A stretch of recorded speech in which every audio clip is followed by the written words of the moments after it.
তোমরা যারা ক্যালকাটা ইউনিভার্সিটির আন্ডারে 6 সেমিস্টার রাষ্ট্রবিজ্ঞান অনার্স কোর্সের ছাত্রছাত্রী আছো, তোমাদের জন্য আজকের ক্লাসটা খুবই গুরুত্বপূর্ণ। আজকের ক্লাসে তোমাদের ডিএসসিসি 15 পেপার থেকে গুরুত্বপূর্ণ প্রশ্ন উত্তর নিয়ে আলোচনা করব। প্রথম প্রশ্ন, স্যামুয়েল পি হান্টিংটনকে অনুসরণ করে গণতন্ত্র আর গণতন্ত্রায়নের সম্পর্ক আলোচনা করো। এখানে প্রথমেই তোমাদের ইন্ট্রোডাকশন অর্থাৎ ভূমিকা। প্রখ্যাত মার্কিন রাষ্ট্রবিজ্ঞানী স্যামুয়েল পি হান্টিংটন তার যুগান্তকারী গ্রন্থ the third wave democratization in the late 20th সেঞ্চুরিতে গণতন্ত্র এবং গণতন্ত্রায়নের মধ্যে সম্পর্ক এবং বিশ্বজুড়ে এর প্রসারের ঐতিহাসিক রূপরেখা চমৎকারভাবে বিশ্লেষণ করেছেন। তার মতে আধুনিক বিশ্বে রাজনৈতিক পরিবর্তনের সবচেয়ে তাৎপর্যপূর্ণ দিক হল স্বৈরতন্ত্র থেকে গণতন্ত্রে উত্তরণ। নিচে কয়েকটি মূল বিন্দুর ভিত্তিতে এই সম্পর্ক ও গণতন্ত্রায়নের ঢেউ তথ্যটি বিশদভাবে আলোচনা করা হলো। এখানে প্রথম পয়েন্ট কী আছে দেখো, প্রথম পয়েন্ট হচ্ছে গণতন্ত্র ও গণতন্ত্রায়নের ধারণাগত সম্পর্ক। হান্টিংটনের মতে গণতন্ত্র এবং গণতন্ত্রায়ন সমর্থক নয়, অর্থাৎ একই নয়, বরং একে অপরের পরিপূরক।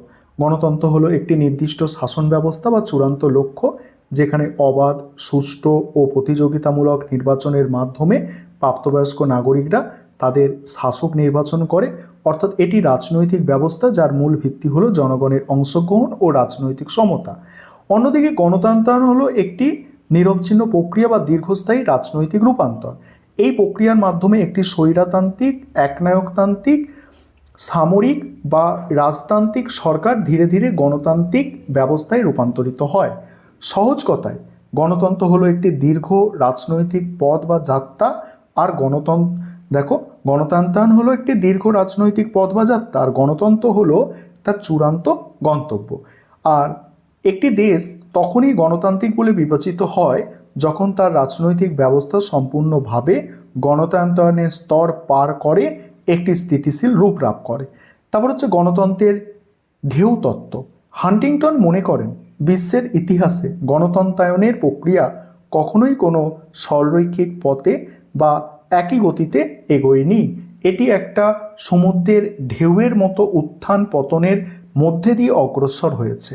যখন বিশ্বের ইতিহাসে এই নির্দিষ্ট সময়কালের একসঙ্গে একাধিক দেশে স্বৈরতন্ত্রের পতন ঘটে এবং গণতান্ত্রিক ব্যবস্থার উত্থান হয়, তখনই সেই সম্মিলিত প্রবণতাকে তিনি গণতন্ত্রের ঢেউ বলে আখ্যায়িত করেছেন। আবার যখন এই ঢেউ বাধাপ্রাপ্ত হয়ে গণতন্ত্রের পতন ঘটে এবং স্বৈরতন্ত্র ফিরে আসে, তখন তিনি বিপরীতমুখী ঢেউ বলেছেন। বিশ্ব ইতিহাসে তিনি মূলত 3টি ঢেউয়ের কথা উল্লেখ করেছেন। প্রথম ঢেউ ও তার বিপরীতমুখী পর্যায়ে। প্রথম এটা হান্টিংটনের মতে গণতন্ত্রের প্রথম দীর্ঘ ঢেউ শুরু হয়েছিল। গণতন্ত্রের প্রথম দীর্ঘ ঢেউ শুরু হয়েছিল 1828 সালের দিকে এবং তা চলেছিল 1926 সাল পর্যন্ত। ফরাসি ও আমেরিকার বিপ্লবের আদর্শে অনুপ্রাণিত হয়ে এই সময় ইউরোপ ও উত্তর আমেরিকার একাধিক দেশে ভোটাধিকার সম্প্রসারিত হয় এবং শক্তিশালী গণতান্ত্রিক প্রতিষ্ঠান গড়ে ওঠে। কিন্তু 1922 থেকে 1942 সালের মধ্যে বিশ্বে একটি শক্তিশালী বিপরীতমুখী ঢেউ শুরু হয়। এই সময় ইউরোপের রাজনৈতিক পরিস্থিতি বদলে যায়। বিশেষ করে ইটালি, জার্মানি এবং স্পেনের ফ্যাসিবাদ বা নাৎসিবাদ মাথাচাড়া দিয়ে ওঠে এবং বহু দেশে নবগঠিত দুর্বল গণতন্ত্রের পতন ঘটে, সামরিক শাসন কায়েম হয়। তারপর হচ্ছে দ্বিতীয় ঢেউ, তার বিপরীতমুখী পর্যায়। দ্বিতীয় বিশ্বযুদ্ধের পর 1943 থেকে 1962-র মধ্যে গণতন্ত্রের দ্বিতীয় ঢেউ শুরু হয়। মিত্রশক্তির জয় এবং এশিয়া আফ্রিকায় উপনিবেশবাদের পতনের ফলে ভারতসহ বহু সদ্য স্বাধীন দেশে গণতান্ত্রিক সরকার প্রতিষ্ঠিত হয়। এই সময় উপনিবেশগুলি মুক্ত হয়ে নিজেদের সংবিধান রচনা করে। কিন্তু 1958 থেকে 1975 সালের মধ্যে আবার দ্বিতীয় বিপরীতমুখী ঢেউ আসে। এই পর্যায়ে লাতিন আমেরিকা, এশিয়া, আফ্রিকার বহু দেশে রাজনৈতিক অস্থিরতা ও চরম অর্থনৈতিক সংকটের সুযোগ নিয়ে সামরিক শাসন, একদলীয় ব্যবস্থা ও স্বৈরতন্ত্র কায়েম হয়। তারপর হচ্ছে তৃতীয় ঢেউ। এখানে কি বলা হচ্ছে, 1974 সালে পর্তুগালে স্বৈরতন্ত্রের পতনের মাধ্যমে গণতন্ত্রের তৃতীয় ঢেউ আছড়ে পড়ে এবং তা দ্রুত লাতিন আমেরিকা, এশিয়া, দক্ষিণ ইউরোপের বহু দেশে ছড়িয়ে যায়। 1980-র দশকের শেষ ভাগে সোভিয়েত ইউনিয়নের পতন এবং পূর্ব ইউরোপে সমাজতান্ত্রিক দেশগুলোতে বহুদলীয় গণতান্ত্রিক ব্যবস্থা প্রতিষ্ঠার মাধ্যমে এই ঢেউ তার সর্বোচ্চ সীমায় পৌঁছায়। হান্টিংটন এই তৃতীয় ঢেউয়ের পেছনে কয়েকটি সুনির্দিষ্ট কারণ চিহ্নিত করেছেন। এর মধ্যে অন্যতম হল স্বৈরতান্ত্রিক সরকারগুলির বৈধতার সংকট এবং প্রশাসনিক ব্যর্থতা, বিশ্বজুড়ে অভূতপূর্ব অর্থনৈতিক উন্নয়ন যা মধ্যবিত্ত শ্রেণীর প্রসার ঘটিয়েছে, মানবাধিকার রক্ষায় আন্তর্জাতিক চাপ এবং বিভিন্ন দেশের গণমাধ্যমের অপরিসীম প্রভাব। এবার উপসংহার দিয়ে তোমাদের প্রশ্নের উত্তরটা শেষ করতে হবে। তারপর দ্বিতীয় প্রশ্ন দেখো। দ্বিতীয় প্রশ্ন 5 নম্বরের প্রশ্ন, সাংস্কৃতিক দৃষ্টিভঙ্গি, তুলনামূলক রাজনীতি চর্চায় সাংস্কৃতিক দৃষ্টিভঙ্গি সম্পর্কে আলোচনা। এই প্রশ্নের উত্তর নিয়ে আলোচনা করব। তার আগে একটা বিষয় তোমাদের বলার আছে, তোমাদের জন্য অনলাইন কোচিং ক্লাস চলছে।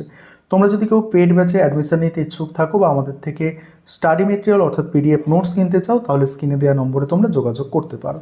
দেখো এই প্রশ্নের উত্তরটা তোমরা দেখো।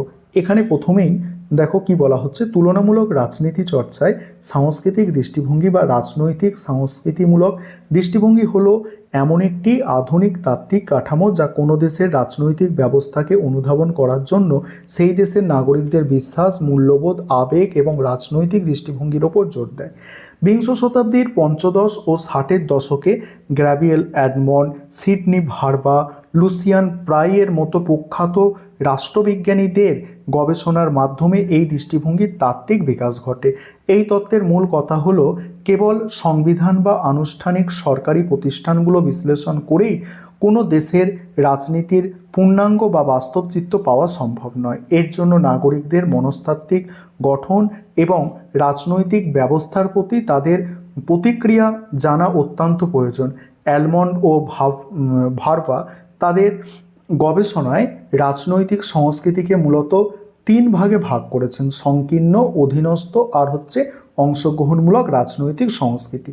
এই দৃষ্টিভঙ্গির অন্যতম প্রধান উপযোগিতা হলো এটি অত্যন্ত সফলভাবে ব্যাখ্যা করতে পারে কেন একই ধরনের রাজনৈতিক কাঠামো বা গণতান্ত্রিক প্রতিষ্ঠান বিশ্বের বিভিন্ন দেশে সম্পূর্ণ ভিন্ন ভিন্ন ফলাফল তৈরি করে। উদাহরণস্বরূপ, উন্নত বিশ্বের দেশগুলিতে অংশগ্রহণমূলক রাজনৈতিক সংস্কৃতি থাকার কারণে সেখানে গণতান্ত্রিক প্রতিষ্ঠানগুলো যতটা সফল ও স্থিতিশীল, তৃতীয় বিশ্বের সদ্য স্বাধীন দেশগুলিতে সংস্কৃতির ভিন্নতা এবং রাজনৈতিক অসচেতনতার কারণে তা অনেক ক্ষেত্রেই সংকটের সম্মুখীন হয়। সুতরাং তুলনামূলক রাজনৈতিক বিশ্লেষণে রাষ্ট্রীয় কাঠামোর পাশাপাশি সমাজের অভ্যন্তরীণ মূল্যবোধ ও মনস্তাত্ত্বিক প্রভাব মূল্যায়নে এই দৃষ্টিভঙ্গির এক অনস্বীকার্য ও যুগান্তকারী ভূমিকা পালন করে। এই ছিল তোমাদের 2টি মোস্ট ইম্পর্টেন্ট প্রশ্নের উত্তর।